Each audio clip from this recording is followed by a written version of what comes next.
Hello everyone, welcome back to our YouTube channel.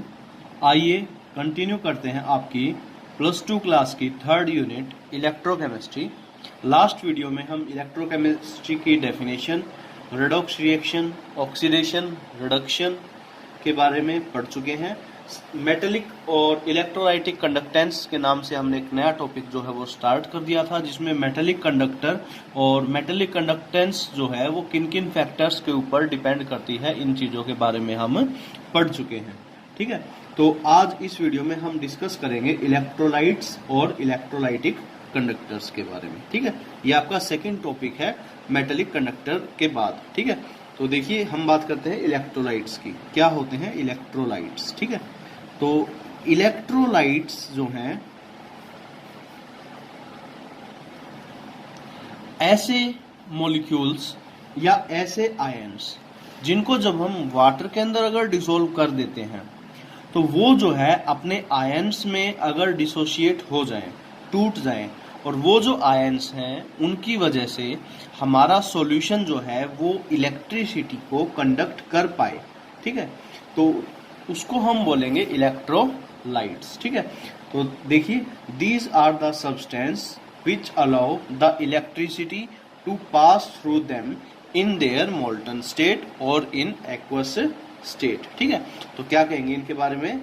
These are those substances, लिखेंगे substances which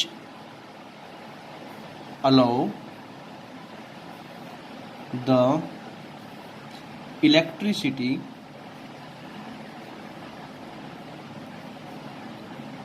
to pass through them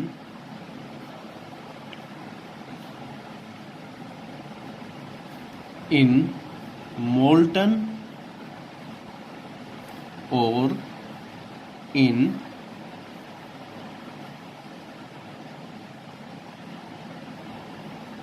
aqueous solution।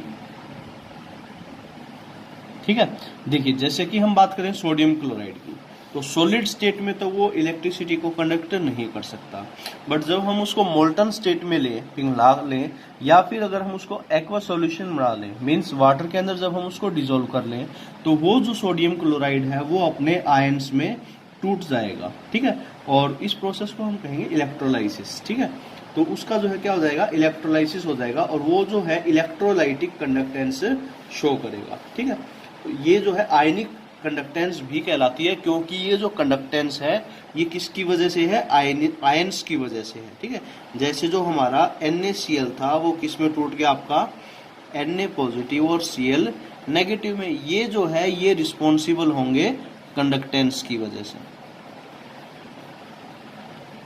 मतलब कि इनकी वजह से जो है ये जो इलेक्ट्रोलाइट्स हैं वो क्या कर पाएंगे? इलेक्ट्रिसिटी को कंडक्ट कर पाएंगे। तो इसको हम क्या बोलेंगे? Ionic conductance. ठीक है, और इसका रीजन क्या है कि जो आयन्स हैं पॉजिटिव और नेगेटिव चार्ज, ये इलेक्ट्रिसिटी को कंडक्ट कर पाते हैं। ठीक है, अब देखिए इसके साथ साथ हमारे होते हैं नॉन इलेक्ट्रोलाइट्स।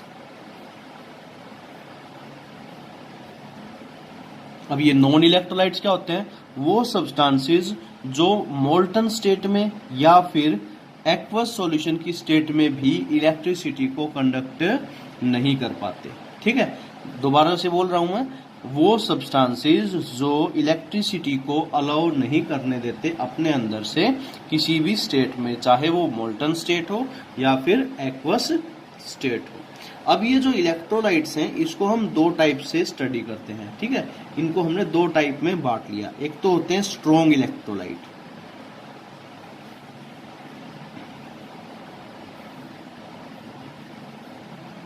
स्ट्रॉन्ग इलेक्ट्रोलाइट्स क्या होंगे? वो इलेक्ट्रोलाइट्स जो जल्दी से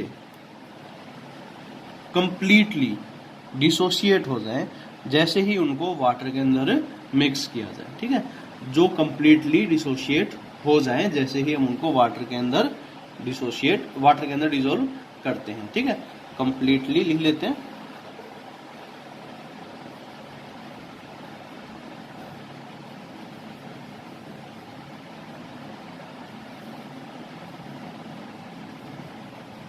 ठीक है, जैसे कि HCl, HNO3, NaOH, KOH, NaCl और भी बहुत सारे हमारे साल्ट ऐसे हैं जो कि क्या है, स्ट्रॉन्ग इलेक्ट्रोलाइट्स हैं।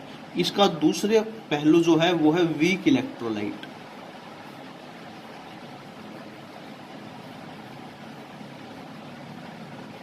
अब वीक इलेक्ट्रोलाइट्स क्या होते हैं, देखिए जो स्ट्रॉन्ग थे उसका उल्टा, मतलब ये कंप्लीटली डिसोशिएट नहीं होंगे, ये होंगे पार्शियली डिसोशिएट।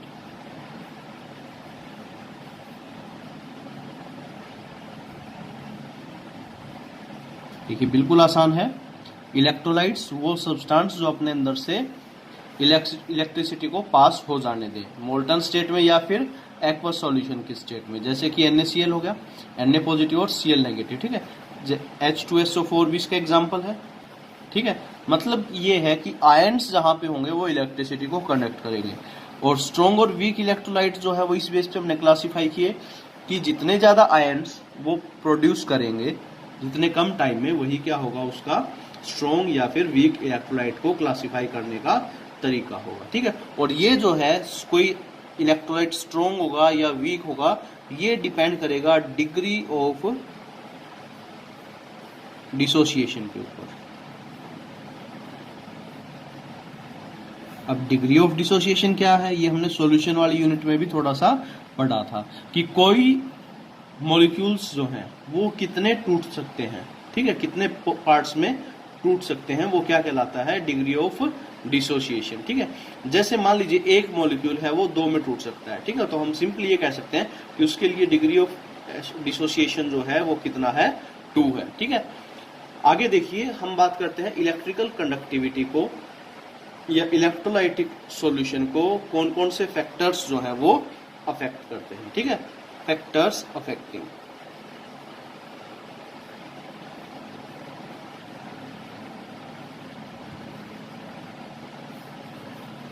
सबसे पहला फैक्टर जो हमेशा हम कंसीडर करते हैं चाहे हम किसी भी प्रॉपर्टी को स्टडी कर रहे हैं, वो है उसका नेचर, ठीक है। अलग अलग इलेक्ट्रोलाइट्स का खुद का अलग नेचर होगा जिसके अकॉर्डिंग उनका जो स्ट्रॉन्ग होंगे या वीक होंगे ये डिसाइड किया जाएगा, ठीक है। दूसरा है नेचर ऑफ सॉल्वेंट, कि किसके अंदर हम उसको क्या कर रहे हैं, डिसॉल्व कर रहे हैं, एंड इट्स विस्कोसिटी, ठीक है। विस्कोसिटी का भी एक इंपॉर्टेंट रोल है। विस्कोसिटी ये वही प्रॉपर्टी है जो हमने +1 क्लास में 5th यूनिट में लास्ट में पढ़ी थी कि कोई सब्सटेंस के फ्लो करने की जो टेंडेंसी है वो क्या कहलाती है, विस्कोसिटी कहलाती है, ठीक है। तो देखिए कोई सब्सटेंस अगर फ्लो ही नहीं कर पा रहा है तो उसके अंदर चाहे जितने भी ज्यादा आयंस हो, कोई मान लीजिए कोई गाढ़ा सॉल्यूशन है हमारा जैसे कि शहद है या ग्लिसरीन है, उसके अंदर चाहे जितने भी ज्यादा आयंस हों वो जब फ्लो ही नहीं कर पाएंगे, ठीक है, उसकी विस्कोसिटी की वजह से, तो उसके जो इलेक्ट्रोलाइटिक कंडक्टेंस है वो क्या हो जाएगा, कम हो जाएगा, ठीक है। फैक्टर्स अफेक्टिंग है आपका इलेक्ट्रिकल कंडक्टिविटी का।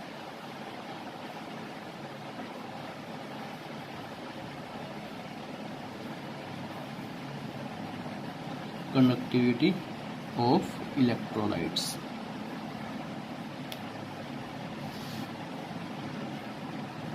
ठीक है। तीसरा जो इंपॉर्टेंट फैक्टर है वो है साइज ऑफ आयंस प्रोड्यूस्ड।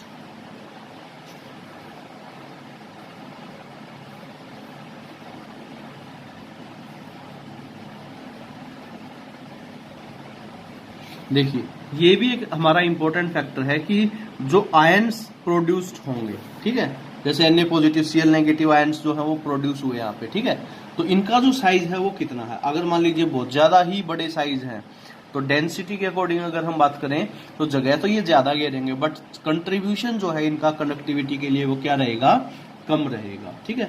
और उसके बाद जो है हम बात करते हैं 4th रीजन की, जो कि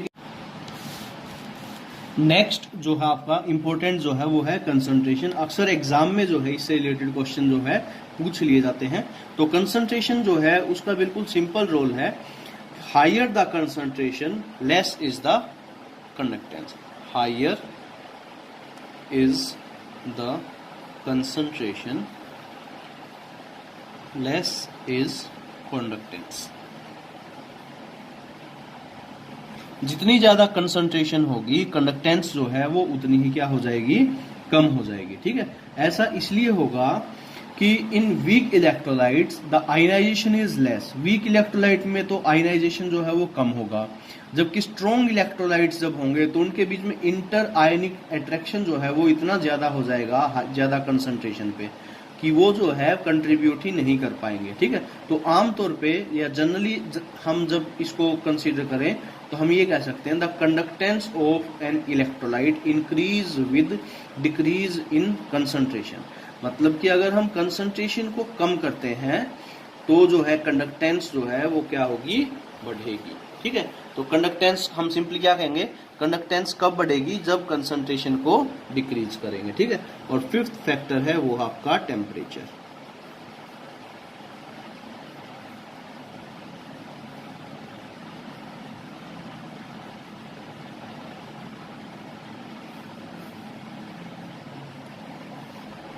With increase in temperature, conductivity of an electrolyte increases।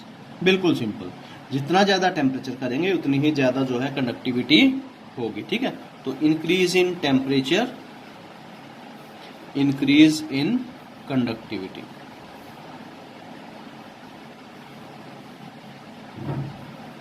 ठीक है, अब देखिए उसके बाद हम बात करते हैं इलेक्ट्रोलाइटिक कंडक्शन की।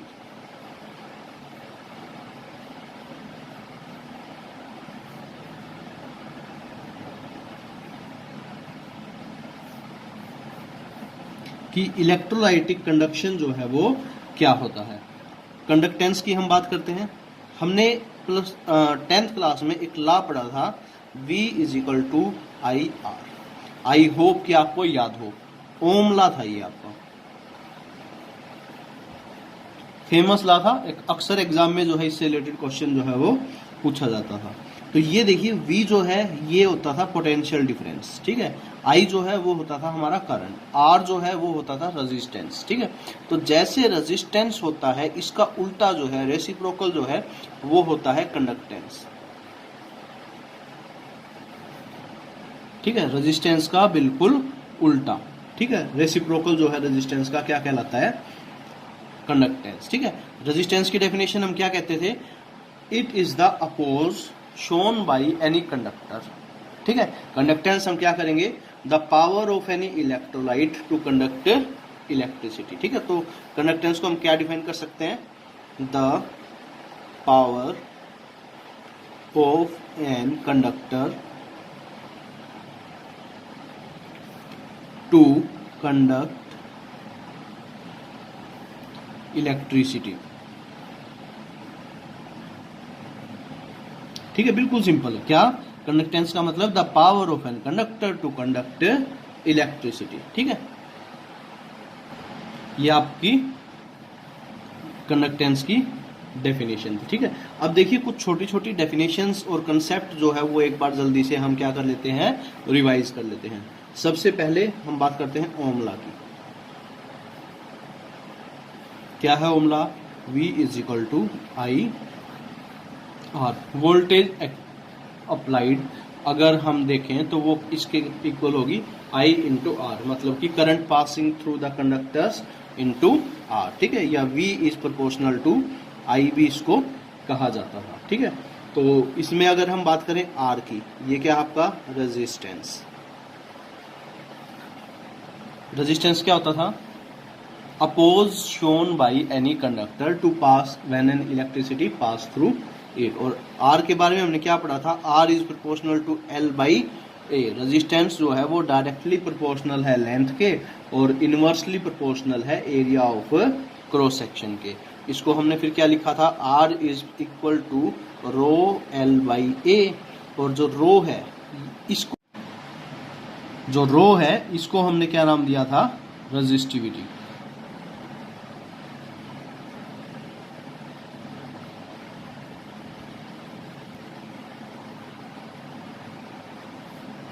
ठीक है, अब देखिए जो रेजिस्टिविटी है उसके बारे में हम पढ़ लेते हैं।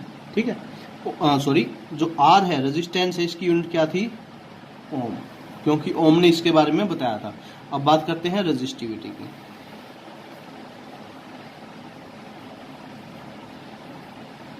और इसको हम specific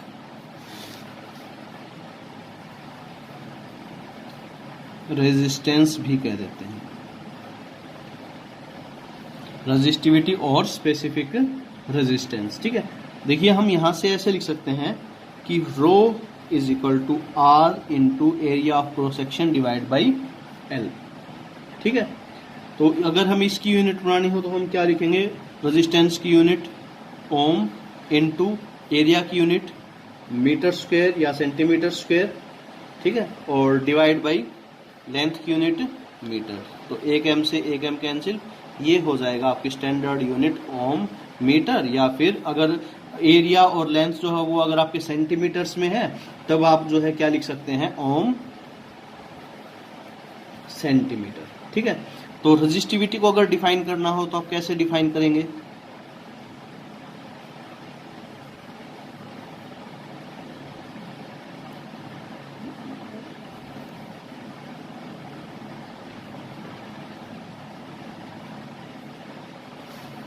resistance of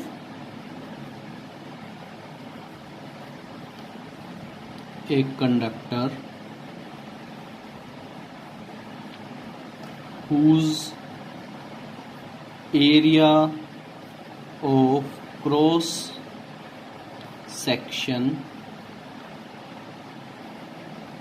is 1 centimeter square and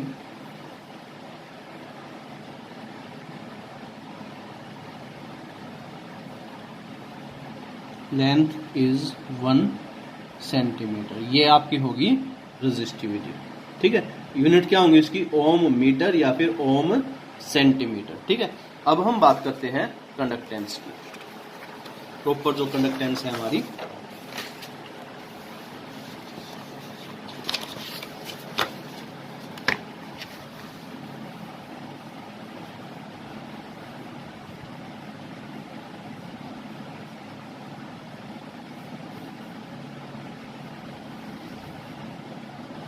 reciprocal of resistance. Resistance का ये बिल्कुल उल्टा है, इसको हम डिनोट करते हैं सिंबल G से, ठीक है। और G is equal to 1/R होगा आपका, ठीक है। इसकी जो यूनिट है, ठीक है, वो होगी ओम इनवर्स, या फिर इसको सीमेंस SIEMENS ये एक नई यूनिट जो है वो भी दी गई है, ठीक है। ये है आपका कंडक्टेंस। इसी तरीके से देखिए रेजिस्टेंस का उल्टा हो गया कंडक्टेंस, रेजिस्टिविटी का उल्टा हमने एक यूनिट मान रखी है वो है कंडक्टिविटी।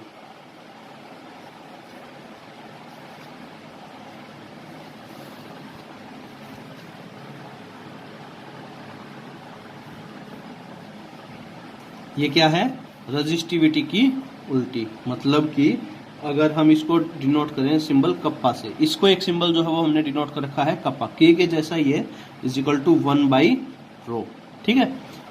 ये क्या है, सेम वैसे ही है बिल्कुल जैसे हमने रेजिस्टिविटी को डिफाइन किया था कि इट इज कंडक्टिविटी या कंडक्टेंस ऑफ, लिख लेते हैं, is equal to it is conductance of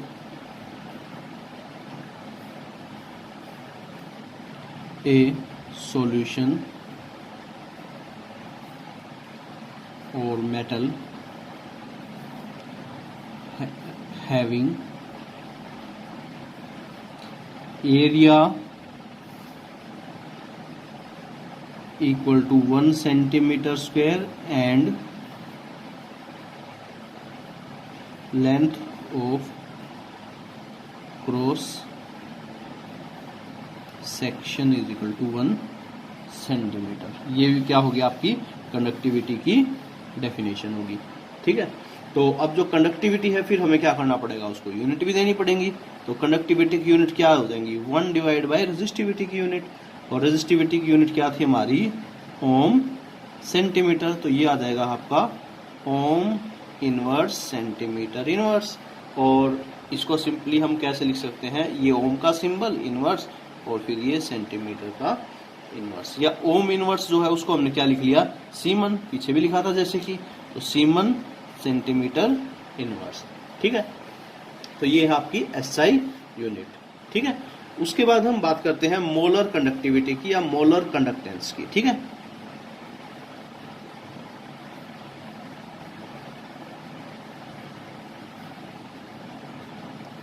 molar conductivity, जैसे नाम से पता चल रहा है कि ये एक ऐसे सॉल्यूशन की कंडक्टिविटी होगी जिसकी कंसंट्रेशन जो है वो 1 मोलर हो। ठीक है, जिसकी कंडक्टेंस क्या हो, 1 मोल्स में हो। ठीक है, तो हम क्या डिफाइन करेंगे, it is defined as the conducting power, it is defined as the conducting power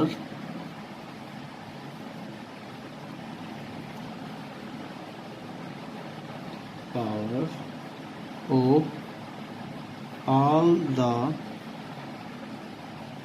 ions produced by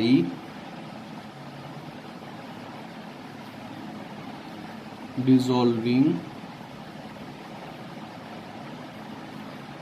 1 mole of an electrolyte. ठीक है, मतलब कि ये एक ऐसे सॉल्यूशन की कंडक्टिविटी के बारे में बात कर रहा है जिसमें हमने 1 मोल सॉल्यूशन जो है, 1 मोल कंसंट्रेशन का जो सॉल्यूशन है वो बनाया है। ठीक है, इसको हम डिनोट करेंगे लैम्डा एम से। ठीक है, किससे डिनोट करेंगे, लैम्डा एम से, और ये जो है इक्वल हो गया आपकी कप्पा डिवाइड बाई सी के। ठीक है, और जो लैम्डा एम है उसको जो है अगर हम अलग यूनिट के हिसाब से जब देखें, लीटर के हिसाब से जब हम कंसीडर करें, तो ये जो आपकी आ जाएगी lambda M is equal to kappa into 1000 divided by C. ठीक है, तो ये जो है आपकी लिमिटिंग मोलर कंडक्टिविटी कहलाती है। ठीक है, देखिए अब अगर इसकी यूनिट्स की अगर हम बात करें, ठीक है, तो सारी चीजों की यूनिट हम रख लेते हैं। के की जो यूनिट है आपकी, ठीक है, वो है आपकी semen centimetre inverse multiplied by 1000 और डिवाइड बाई कंडक्टेंस की यूनिट, कंसंट्रेशन है ये आपका, कंसंट्रेशन टर्म था, तो कंसंट्रेशन टर्म क्या आपकी मोल पर लीटर। ठीक है, तो ये आपका मोल लीटर इनवर्स। तो फाइनल जो यूनिट्स आपकी बनती हैं वो है second centimetre square mole inverse. ठीक है, तो ये जो है आपकी मोलर कंडक्टिविटी की यूनिट है। ठीक है, तो ये आपके कुछ टर्म्स थी जो कि आपकी इस यूनिट में हम आगे यूज करेंगे। ठीक है, आई होप कि आपको समझ में आया। Thank you.